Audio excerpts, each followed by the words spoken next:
भी पहले राजीव आपके पास आ रही हूं। राजीव, अब क्या लग रहा है जो फुल प्रूफ प्लान जो यहां सरकार की तरफ से भाई पहली बार नीट का पेपर सेना पहुंचाएगी, सेना की मदद, वायुसेना की मदद, तो लग रहा है जो सरकार जिस तरह से इस वक्त जो सख्त एक्शन लेती नजर आ रही है, त्वरित कार्रवाई, मीटिंग्स पर मीटिंग्स कल जिस तरह से हुई है, आज संसदीय समिति की भी बैठक बुला ली गई है, तो लग रहा है कि जो छात्रों की जो चिंतन है इन प्रवेश परीक्षाओं को लेकर, उनकी तैयारियों को लेकर, उनकी व्यवस्थाओं को लेकर, वो खत्म हो जाएगी, वो टेंशन।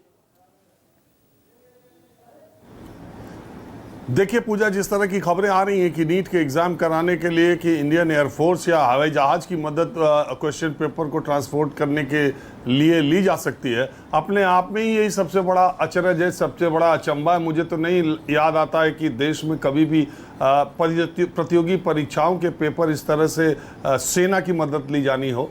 इससे लगता है कि परीक्षा संस्थाएँ जो परीक्षा करा रही हैं वो ये जो लीक माफिया उनके सामने सरेंडर्ड है।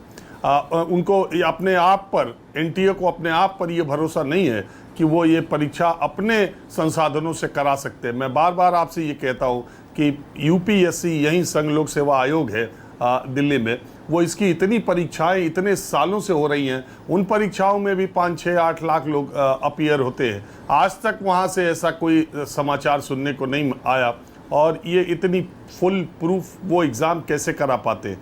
देखिए उसके कई कारण हैं पूजा। नीट की परीक्षा को सिर्फ इसी तरीके से नहीं देखा जाना चाहिए। और दूसरी बात, इस बार की परीक्षा को लेके इतना हंगामा मचा है, 2024 में भी और उसके पहले भी मेडिकल एंट्रेंस की परीक्षाओं को लेकर के यही इसी तरह की बात हुई है। और मैं रोज़ ये बात कहता हूँ कि नीट की परीक्षा का पेपर लीक होना या अयोग्य लोगों का मेडिकल कॉलेजेस में प्रवेश कर जाना देश की स्वास्थ्य व्यवस्था के साथ सबसे बड़ा खिलवाड़ है, क्योंकि यही डॉक्टर अगले 15-20 सालों में जो आने वाली हमारी जनरेशन है उसको ट्रीट करने का काम इन्हीं के कंधों पर होगा। और उसमें अगर नाकाबिल लोग किसी तरह से डिग्री लेके पहुंचेंगे तो फिर उसका क्या हाल होगा ये पूरे देश को तब पता चल जाएगा। तो सिर्फ इसी साल का नहीं है, सरकार को या व्यवस्था को, सिस्टम को ये देखना चाहिए कि पिछले 10-20 वर्षों में जिन लोगों ने अच्छे नंबर लेके अच्छे मेडिकल कॉलेजेस में एडमिशन लिए, उनका एकेडमिक रिकॉर्ड कैसा रहा, वो एमबीबीएस की पढ़ाई के दौरान उन्होंने कैसा क्या कहा, क्योंकि ये बहुत बड़ी समस्या। और जहाँ तक इस एग्ज़ाम की बात है, देखिए जेई के पर्चे तो नहीं लीक होते, आईआईटी जेई के, और केवल नीट के क्योंकि नीट का एक ही पाली में एग्ज़ाम होता है और एक ही दिन में एग्ज़ाम होता है, और एक ही दिन का वो जो एग्ज़ाम है वो बिना किसी और एग्ज़ाम के डायरेक्ट आपको कॉलेज अलॉट कराता है। एक ही एग्ज़ाम दे करके आप होते। आईआईटी जेई में आपको एडवांस है, तो वो मेंस है, तो उसमें चरण है, आपको मौका है, कभी आप अपने को सुधार सकते हैं। लेकिन इसमें एक ही दिन में आप देते हैं और एक ही एग्ज़ाम होता है, एक ही तरह के पेपर आते हैं। तो ये इस तरफ सरकार को देखना चाहिए। मुझे तो लगता है कि अगर हवाई जहाज लगाई जा रही है, इंडियन एयरफोर्स लगाया जा रहा है, तो इसका मतलब तो ये सरेंडर है माफियाओं के सामने। उन्हें अपने पे यकीन, अपनी व्यवस्था पे नहीं है कि कहीं ना कहीं फिर लीक हो जाएगा।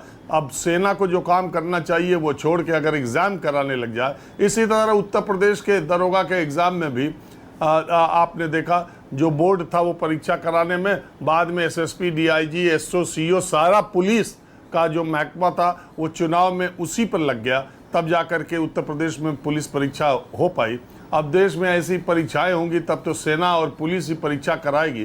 तो जो काम उनको करना है या जिन लोगों के जिम्मे ये काम दिया गया है, जो इसके लिए जिम्मेदार हैं, उन लोगों के खिलाफ क्या कार्रवाई हो रही है या वो उन पे आप क्या दोष दे पाएंगे, ये भी एक बड़ा सवाल। बिल्कुल, कई ऐसे सवाल हैं अपने आप में। अब एक्शन तो ले रहे हैं, लेकिन इस एक्शन को लेकर भी कई ऐसे सवाल खड़े हो रहे हैं। बहरहाल एक